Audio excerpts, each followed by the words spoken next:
Bonjour à tous et à toutes, écoutez, je suis ravi de vous retrouver dans cette nouvelle vidéo où nous allons voir ensemble les systèmes de réservation en ligne pour les gîtes. Donc je vous en avais parlé dans la précédente vidéo, là on va rentrer un peu plus dans le détail. Je vous retrouve tout de suite après ça.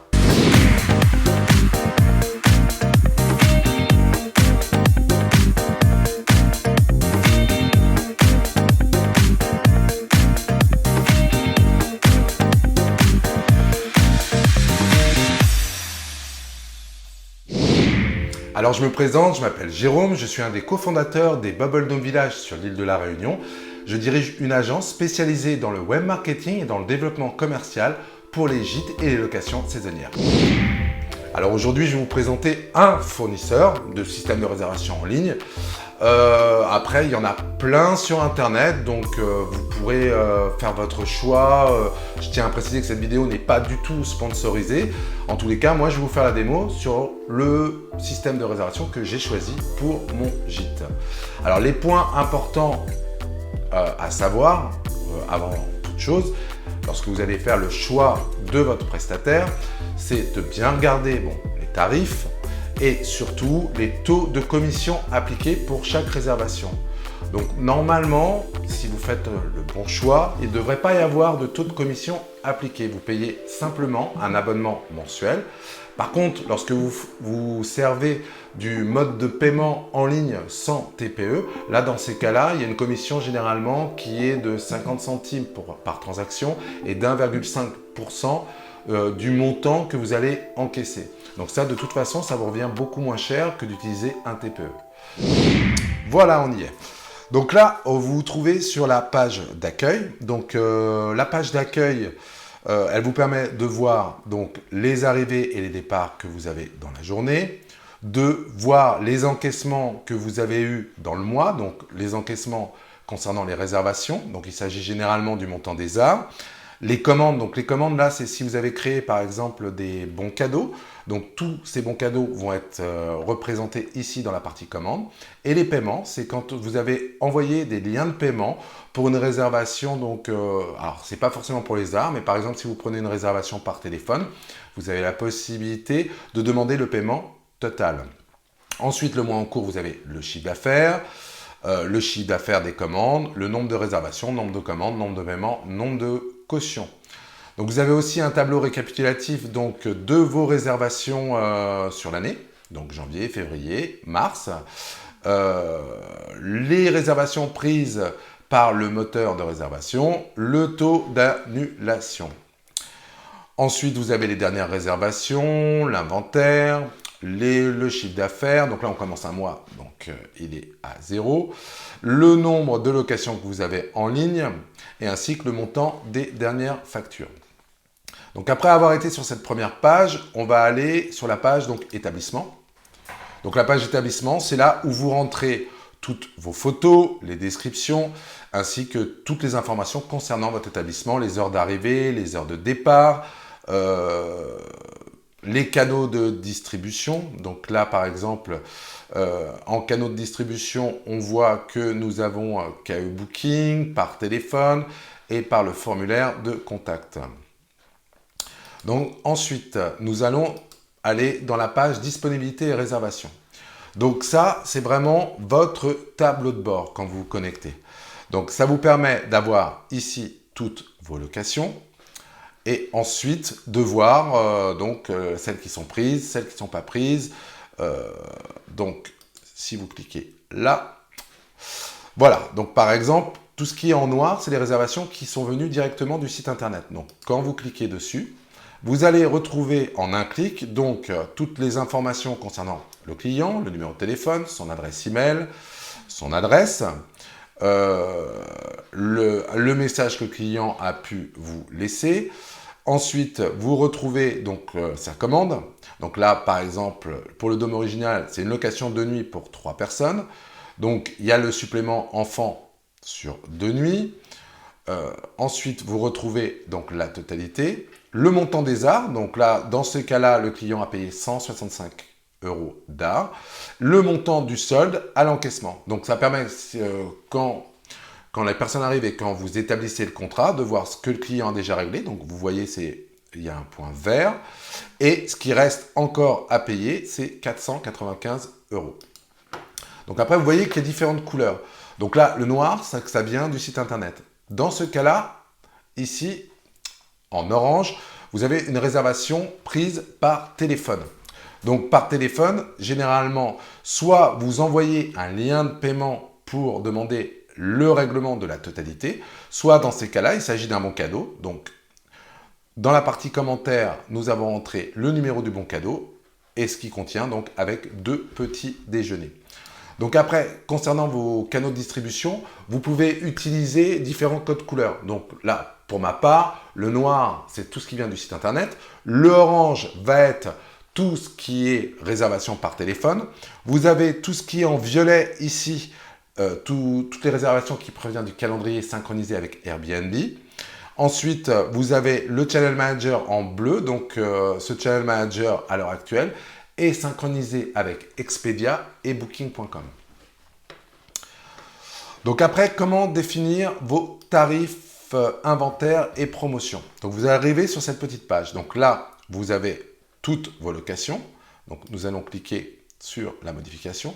Donc qu'est-ce qu'on retrouve sur cette page? Donc sur cette page, il y a le nom de chaque chambre, le nombre d'unités, donc une, les photos. Le statut, ça veut dire qu'elle est publiée et qu'on peut directement acheter en ligne. Et après, vous avez cette petite case qui s'appelle « Saison et tarifs ». Lorsque vous cliquez dessus, c'est ici que vous allez rentrer vos conditions générales de vente et vos contraintes de réservation. Alors, voilà. On se retrouve donc, mettons, sur une de mes chambres. Donc, vous avez plusieurs codes. Donc, plusieurs codes couleurs. Donc, vous avez la haute saison. Donc, là, vous rentrez les contraintes que vous voulez, la moyenne saison et la saison standard. Donc, après, pour remplir vos contraintes de réservation, c'est très simple. Vous cliquez sur une case, vous cliquez sur une période et vous choisissez quelle saison à appliquer. Voilà, aussi simplement que ça. Donc, ensuite, je vais vous montrer donc, dans les tarifs que vous avez définis. Donc, ma saison standard, par exemple, elle est à 70, 80, 90 €. Donc ça dépend du nombre de personnes, 2, 3 ou 4 personnes. Aucune contrainte de jour d'arrivée ou de départ. Ma moyenne saison, donc les arrivées sont le lundi, mardi, mercredi, jeudi, dimanche et vendredi.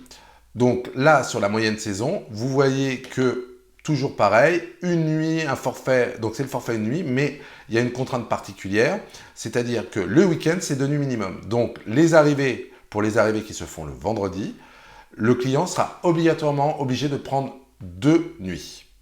Ensuite, vous avez la haute saison. Donc la haute saison, là, sur cet établissement, ce qu'on a fait, c'est qu'on a mis des jours contraints d'arrivée. Donc, c'est-à-dire que ça permet aussi de s'organiser au niveau du personnel. Donc, les gens peuvent arriver le mardi, le dimanche, le vendredi, en gros un jour sur 2, puisque pendant les vacances scolaires et la haute saison, c'est 2 nuits minimum. Donc là, vous retrouvez donc, le tarif pour 2 personnes et nombre de nuits minimum, 2. Ensuite, on va aller sur la partie facturation. Donc, vous avez la possibilité également de créer des factures, donc pour créer et de paramétrer des factures. Donc, lorsqu'un client est venu chez vous et a besoin d'une facture, vous allez sur créer une facture. Automatiquement, tout ce panneau-là aura été pré-rempli. Vous avez juste à rentrer le nom du client, à compléter et à enregistrer. Et là, votre facture va être éditée au format PDF directement que vous pourrez envoyer à votre client. Donc, vous avez aussi le Payment Manager. Alors, le Payment Manager, c'est ce qui va remplacer un petit peu votre TPE. C'est-à-dire que via le Payment Manager, vous pouvez demander un paiement directement en ligne via un lien sécurisé 3D Secure. Et vous pouvez aussi demander des cautions. Vous pouvez aussi faire des virements. Alors, pour demander un paiement, c'est très très simple. Vous cliquez ici. Vous mettez le montant de votre paiement, donc l'objet du paiement, par exemple une nuit pour 2 personnes, pour le payer destinataire, la date de validité du lien de paiement que vous allez envoyer, le petit message et le nom et le prénom. Et hop, vous cliquez sur envoyer la demande. Donc après, vous allez retrouver toutes ces informations. Donc le client va recevoir par mail votre petit message avec un lien. Il aura juste à cliquer dessus pour valider son paiement. Et donc là, après, sur ce tableau-là, vous retrouvez l'ensemble des paiements que vous avez demandés et à savoir s'il est payé. Donc, lorsque c'est marqué périmé, ça veut dire qu'il y a une date de validité de ce lien de paiement que vous pouvez fixer vous-même. Donc, généralement, on le met à 3-4 jours. Donc, si le client n'a pas payé dans les 3-4 jours, ben, dans ces cas-là, il va être directement dans la partie périmée. Vous pouvez aussi envoyer des relances via cette page. Donc ça, c'est très pratique si vous n'avez pas de terminal de TPE, puisque là, ça vous permet de faire directement de l'encaissement en ligne. Et ensuite, là, le dernier panneau, c'est le Channel Manager. Alors, le Channel Manager, on voit ici que donc, le site internet est connecté avec Expedia et avec Booking.com.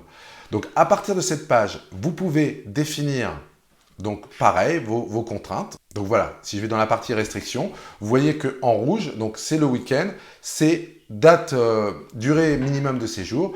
Là, on l'a mis sur le week-end à 2 nuits minimum. Si vous allez en bleu, donc là, les gens peuvent réserver pour une nuit simplement. Donc, vous remplissez ce calendrier et ce calendrier va se synchroniser directement avec Booking.com ou Expedia. Vous pouvez également donc éditer des tarifs spécifiques pour ces sites. J'y reviendrai dans une autre vidéo où l'intérêt étant donné que Booking.com, Expedia vous prennent entre 15 et 18% de commission, eh bien, dans ces cas-là, vous pouvez, à partir de votre Channel Manager, augmenter votre tarif. Donc, le tarif de base est à normalement 70 € la nuit. Ben là, sur les sites comme Expedia et Booking.com, il apparaîtra à 84 €. Ensuite, vous retrouvez aussi tout un tas d'informations concernant vos factures. Donc là, c'est toutes les factures qui sont payées. Donc, vous voyez, sur les montants, voilà comment ça se présente.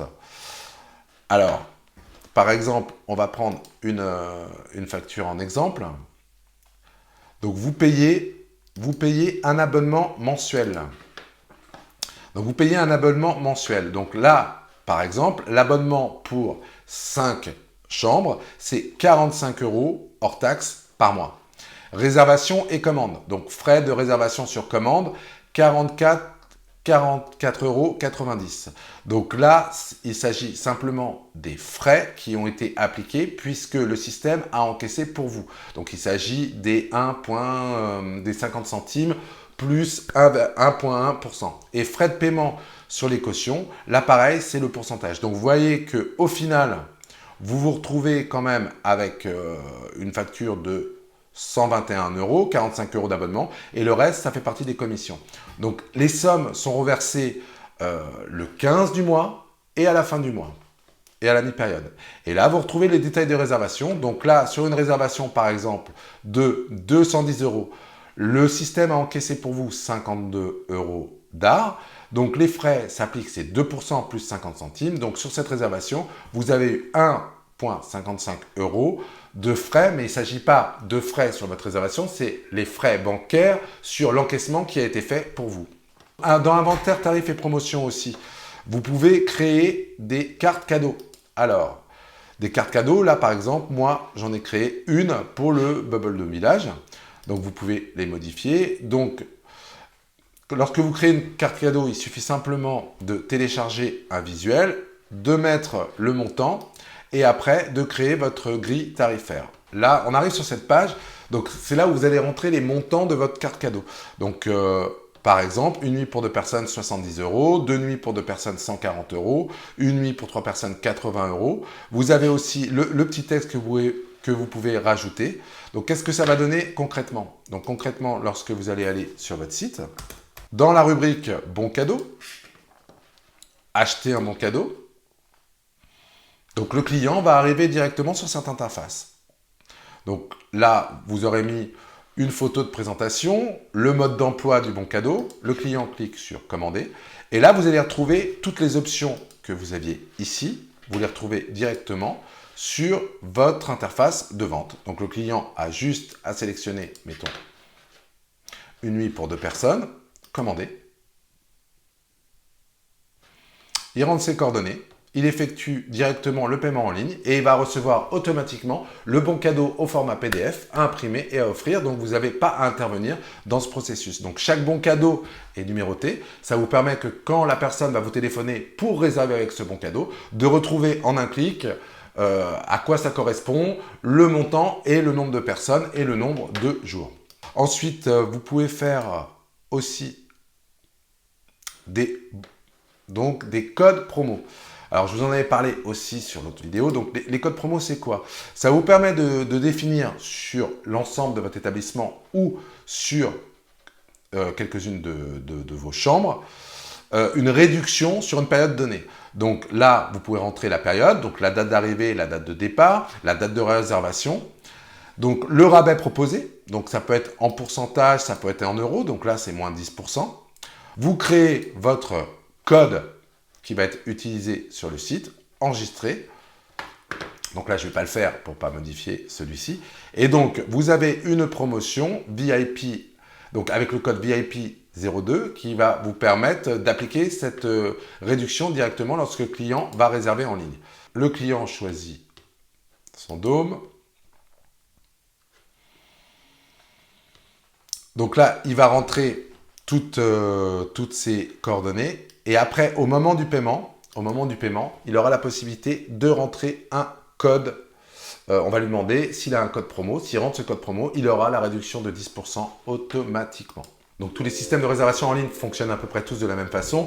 Donc la seule différence, ça va être au niveau des pourcentages appliqués. Donc faites bien attention qu'il n'y ait pas de pourcentage appliqué pour les réservations. Après, vérifiez le pourcentage que votre prestataire vous prend lorsqu'il fait les encaissements pour vous. Après, au niveau de la mise en place, donc généralement, il y a une formation en ligne. Vous avez tout un tas de documentation qui vous envoie, où vous pouvez très bien faire appel à un professionnel qui vous aide à installer ce type de système de réservation. Donc, lorsque vous possédez un tel système de réservation en ligne mis en place, l'avantage, c'est de pouvoir générer des liens. Et ces liens, vous allez pouvoir les coller sur votre page Facebook Pro, sur votre site internet ou sur n'importe quel support. Et ça va permettre à vos clients de réserver directement en ligne. Eh bien, cette vidéo est maintenant terminée, donc j'espère que ces informations vous auront été utiles. Si vous avez des questions, n'hésitez pas à les laisser dans la partie commentaires. N'hésitez pas non plus à vous abonner. Et je vous dis à très bientôt pour de nouvelles vidéos sur les techniques de commercialisation pour les gîtes et les locations saisonnières. À bientôt!